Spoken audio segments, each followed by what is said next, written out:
Il risotto agli asparagi è un grande classico della cucina di stagione, un piatto semplice ma elegante da preparare in poche mosse per un risultato wow. Cominciamo! Questa ricetta, pur nella sua semplicità, è pensata per esaltare al massimo il sapore di una verdura primaverile che ci piace un sacco.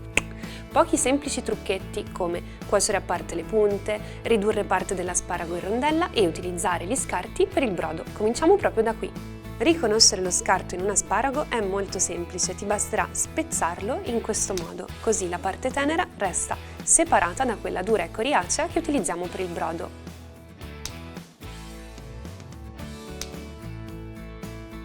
Gambi in pentola, aggiungo carote, sedano, cipolla, sale grosso e copro con acqua. Dalla presa del bollore lascio cuocere per almeno mezz'ora.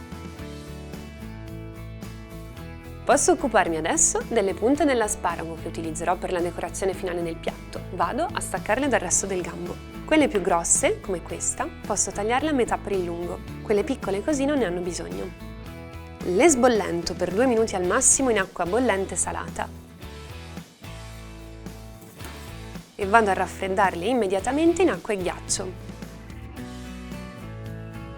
In questo modo si manterranno croccanti e di un bel colore verde brillante. Resta la parte centrale degli asparagi che vado a ridurre a rondelle sottili. Ne metto da parte circa la metà, che aggiungerò al risotto in cottura. Il resto invece vado a trasformarlo in crema. In padella faccio un bel giro d'olio e faccio soffriggere lo scalogno. Dentro le rondelle faccio insaporire per un paio di minuti e poi regolo di sale. Bagno con un mestolo di brodo, copro con il coperchio e lascio intenerire per 5 minuti. Una volta pronti, ho lasciato intiepidire gli asparagi prima di frullarli. Questo è importante perché frullandoli quando sono ancora molto caldi rischiano di diventare di un color marroncino, spiacevole da vedere. Aggiungo un filo d'olio e ottengo una crema bella fine. Tengo da parte e mi occupo della tostatura del riso. Filo d'olio in padella, aggiungo il riso e lo lascio tostare finché non canta. Un pizzico di sale e comincio a bagnare il riso con il brodo caldo.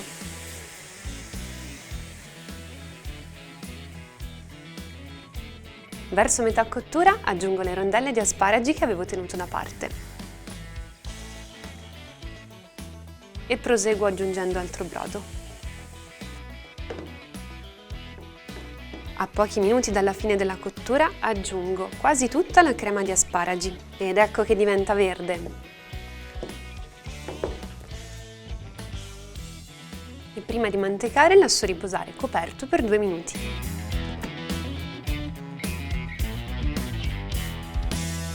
Aggiungo il burro freddo di frigo, il grana,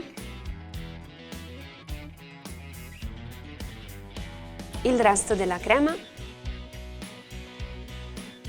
una grattata di pepe, un giro d'olio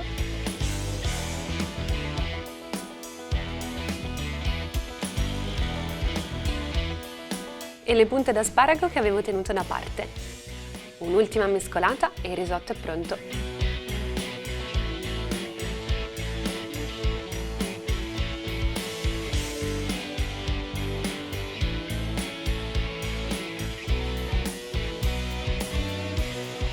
Ed ecco pronto il nostro risotto agli asparagi, buono da mangiare all'istante. Secondo me, anche se un po' laboriosa, questa ricetta è perfetta perché preserva al meglio il sapore unico degli asparagi e ne mantiene anche un bellissimo color verde brillante, che a me mette proprio fame. Prova anche tu questa versione e fammi sapere se senti la differenza. Buon appetito! La primavera!